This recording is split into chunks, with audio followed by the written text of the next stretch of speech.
Your Excellency, Mr. Jaroslav Gilchek, it is a pleasure having you on our program. First of all, could I ask you to introduce yourself to us, please? Yes, it's my pleasure to be here with you, lecturer. And my name is Jaroslav Gilchek. I am the Czech ambassador to Myanmar. 4-year term is a challenge for any government to make all the changes and reforms speed of your transition to democracy and the rule of law. We graduated from an international aid recipient to a respected member of the donor community, but it took us 20 years of intensive work. You mentioned greatest weapons of diplomacy. It's, in my opinion, talking about these weapons or these tools, I think the most important is cooperation, a search for maybe win-win situation or common interest.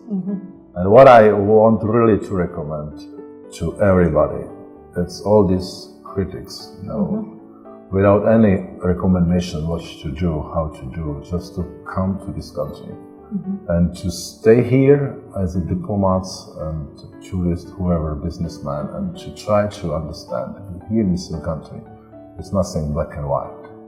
It means that the complexity is so visible that and all people in Myanmar. You made a very good point about people coming into this country and having a closer observation of the things that are happening around here. There seems to be a sort of helplessness, media-wise, to counter what is happening. So what's your opinion, please? You know very well, you belong to media. That media has a power, quite significant power. How to minimally to influence the people understanding, either domestically or internationally. Another issue is that somehow the readers or recipients of the news from media, they rather seek bad news and then good news. It's another issue. It means the Czech Republic as well as Myanmar is still in transition. So it means the media also are in transition. Every country in the world needs confident and open media, for sure. I would add probably, personally, objective, independent and professional media. And the most important, last but not least, that media should present the truth. Exactly. It was after a long 53 years, the first high-level visit from the Myanmar side. I would like to call this first visit to Europe after June 2017 as a friendly visit, based on the genuine long-term friendship between our peoples. It was no coincidence that Her Excellency's stay in Prague started with the laying of flowers at the grave of our former President Václav Havel, who was such a close friend and supporter of Her Excellency Aung San Suu Kyi. Other notable highlights of the visit were the official reception by our President, Prime Minister and other high representatives, and a very successful business forum, her memorable speech and the receiving of the historical medal at Charles University, and the opening of photo exhibition called Beauties of Myanmar, and lastly, but not least, the opening of the Myanmar Embassy in Prague. At multinational levels, the Czech Republic as an EU member country would like to serve as a bridge between the European Union and both Myanmar and the region in order to bring about a better understanding of each other. I'm very proud to say that in terms of efforts for better education, Myanmar has supporters from the EU and its member states, which includes the Czech Republic, who have already contributed 220 million euros to education reforms in Myanmar.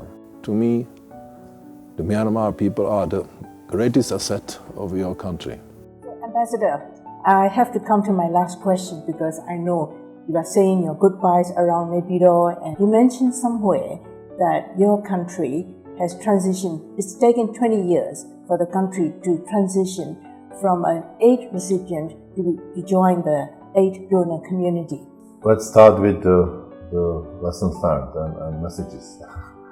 That's the first message is that changes can't be done overnight, and it's just and is still in transition, even after 30 years. And you know very well, recently I read in newspapers that your presidential office presented comparisons in how successful various countries around the world were or have been in transition. Some failed, and many of them it took long decades.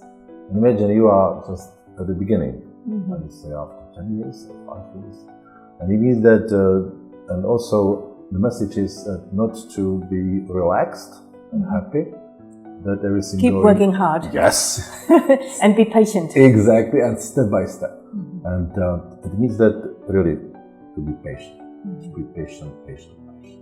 How people are. And then us. What to say about us? Okay, there are two elements, main elements, why we change from the recipient country to the donor country. First is economic growth. Somehow you need economic growth. You need to accumulate sources, either from international aid, we also received decades ago, or maybe 10, 20 years ago, and then investment. Your country also desperately needs investment, for investment. It's coming. That's also the second important moment. Because from these funds you could provide, you could donate thanks to these funds. The second factor is that we became 2004. We became a member of the European Union, also OECD, and they give us some guidance and also best practices, how to proceed, and also how to be a responsible donor. It's also very important. And in your case, everybody knows that except for the biggest asset, I believe, is the people.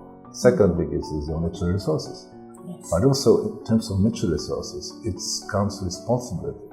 How you use them, how you distribute them, and you know very well that maybe one of the issues among the ethnics and this never-lasting civil war is the natural resources and sort of business and economy around. It means this is also an issue.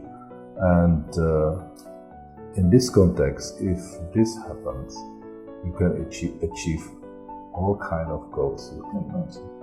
But for me, another lesson learned is probably the most crucial, and this is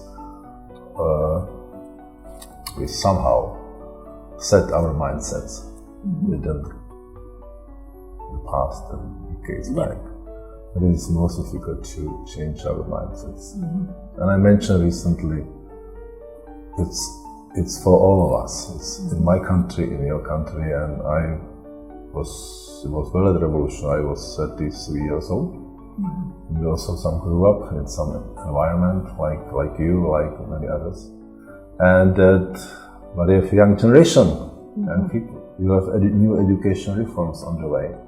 That's right. That's correct. And that means that everything together, it means that you definitely will successfully pass the most difficult test. It's on the way to peace, harmony, stability. I've got to end on that note because it is good. So, Your Excellency, Mr. Yaroslav Dolicek, thank you so much for your time, for your patience, and bon voyage, and we look forward to meeting you again. Thank you very much.